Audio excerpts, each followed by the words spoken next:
Let's talk sports. U.S. athletes Gwen Berry placed third in the hammer throw on Saturday, and as the national anthem began to play with the winners at the podium, take a look. Berry turned her back on the American flag, covering her face with a T-shirt that read, activist athlete on the front.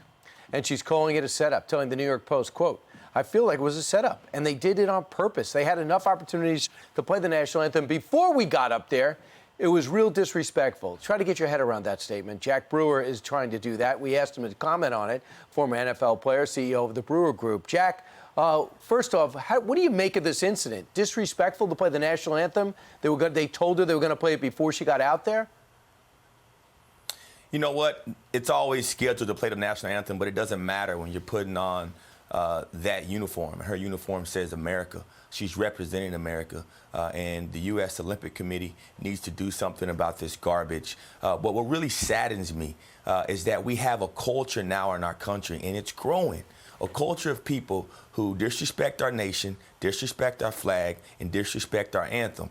It shouldn't be allowed. When you look back and think about greats like Jesse Owens, who overcame real racism and overcame, all the issues that came along with that, who was a grandson of a slave, who was the son of a sharecropper. He stood on the podium and proudly represented this nation. And she claims to be standing up against racism. Well, I have news for her, that there are a lot that came before her that went through real racism. And the only reason they got through it is because they live in America, where we have a constitution that allows us to go after our freedoms and to become whoever we want to become.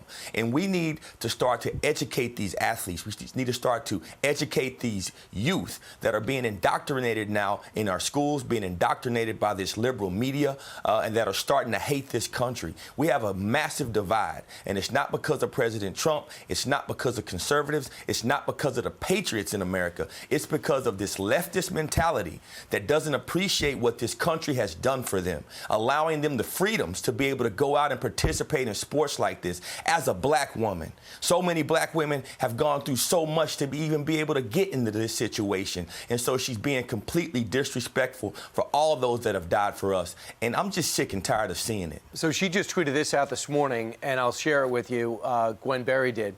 "I never said I hated this country. People try to put words in my mouth, but they can't. That's why I speak out. I love my people." All right, that's how she stands. The USA Track and Field statement made this statement. The national anthem was scheduled to play at 5:20. We didn't wait until the athletes were on the podium for the Hammer Throw Awards. The national anthem is played every day, according to a previously published schedule. So the fact is, I'm not worried about the semantics of this or the schedule. The fact that she feels this way. And I think that the IOC passed a rule. Nobody can protest their flag on the podiums. They just made that a universal rule. What's going to happen if she places and she does it again on the international stage?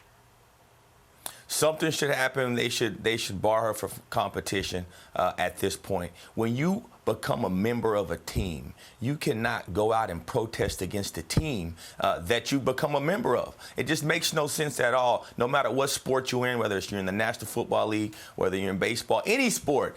Just the fact that we're having this conversation is ridiculous, and I think I'm glad that the International Olympic Committee did step up and make that rule, but they can't force these athletes to do it once they get on the stage, and they need to do something that has some real repercussions. We're going into a time where our Olympics team is probably one of the strongest we've ever had. We have more world records and more personal records that have been broken over this past Olympic trials than I've ever seen before. And so we have a lot to celebrate in this nation. When you look across, we have so many great minorities that are participating for our nation in breaking records, and we need to continue that. Right. But more importantly, we need to start being better examples to these children, all these kids that are going to be tuning into the Olympics right now. We have a spiritual battle going on right now in this nation, where we have forces of evil dividing us with critical race theory and all of these hate messages going out. We need to stop it, and the Olympics is a time for unity, and that's the only thing that it needs to represent. Right. In the name of Jesus. I just want to just stop the hyphen period. I just look at my track team as Americans. I look at my field hockey team as a bunch of Americans. That's it. We're so into the hyphen, what your background is, skin color is. I never remember anything like this in my lifetime. Everything is about skin and nationality and gender and identity. Let's just get back to being Americans. That's the way I look at it. That's right. Jack Brewer, thanks so much. Right. Thank you. God bless you. When that starting gun goes off in the Olympics, no athlete cares what color their skin is. I hope before, too. Thanks so much, Jack.